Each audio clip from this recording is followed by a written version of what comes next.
Hello, good afternoon. This is Kadambini Sharma. We have been continuously talking about Israel-Hamas conflict, and the significant move today is the ceasefire. Now, this is one of the most significant steps which has happened towards something which can be much more. Now, this is a 4-day pause. What is going to happen in 4-day pause is that the hostage release would take place. Now, there are 50 numbers of hostages who would be released by Hamas. They have 239 Israeli hostages. There are other nationalities as well. There are 39 children who are being held hostage. But today, the number of released hostages would be 13. It is expected sometime around 4 p.m. Israeli time. That would be 7:30 p.m. Indian time. Once they reach Israel, all 13 of them reach Israel, there would be a 2-hour window in which the Palestinian prisoners who would be released, who are slated to be released, would be released in that time. Now, there is a question being asked whether this pause can even be extended further. Now, Benjamin Netanyahu has said something which gives an inkling of what Israel may be thinking. He has said for every 10 hostage released after this 4-day period, after the release of 50 hostages, for every 10 Israeli hostage release, there would be a 1-day truce. That means if Hamas decides to release 10 more hostages to Israel, then there would be a day more. These days can be increased. So that is there.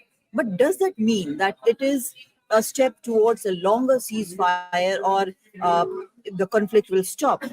It doesn't look like it, because when the deal was struck, there was a 7-hour meeting which took place, and the war cabinet was called in. There were huge discussions about this, and the decision was reached for this deal, and this deal has been negotiated by Qatar, Egypt, and the United States. The United States having trying to do this from the very beginning.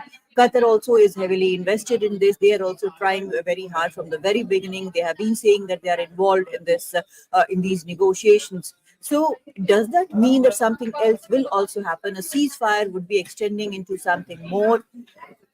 Doesn't look like it at the moment, but there are so many things which are very flexible, very fluid, which is happening now.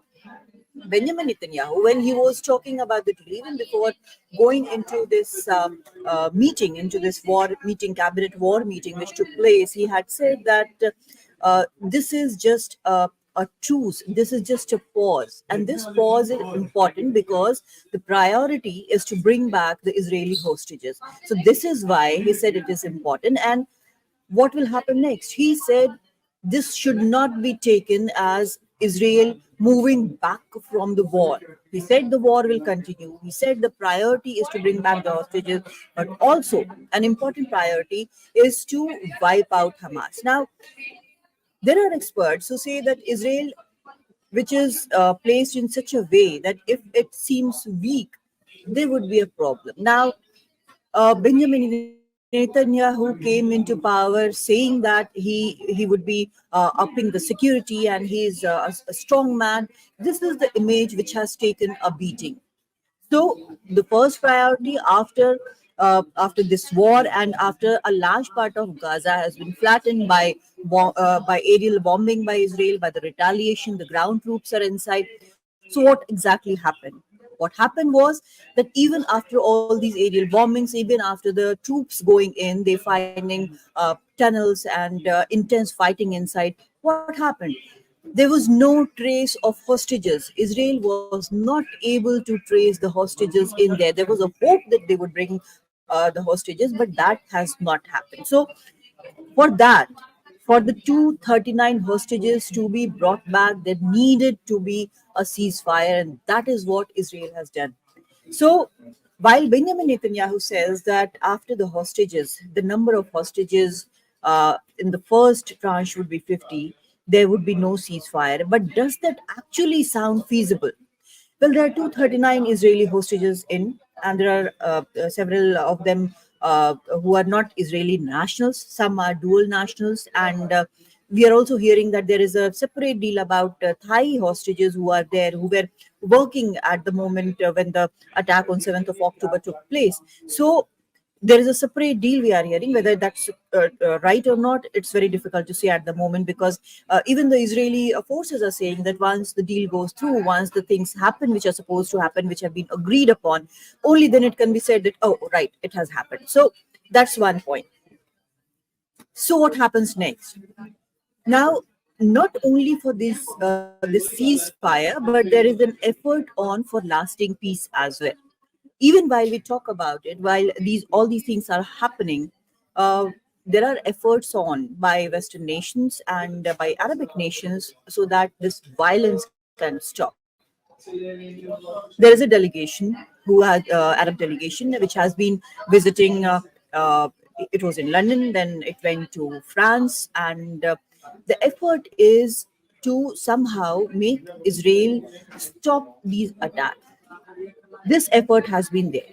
We have seen US urging Israel to stop, and not actually stop, but saying that they should be more careful about how they go about it. Even the European Union, which was very vocal in its support, it said that there should be a proportionate response to the attack of 7th of October. Now, what is proportionate in this matter? Already the numbers which are coming in from Gaza are like there have been 14,000 casualties there.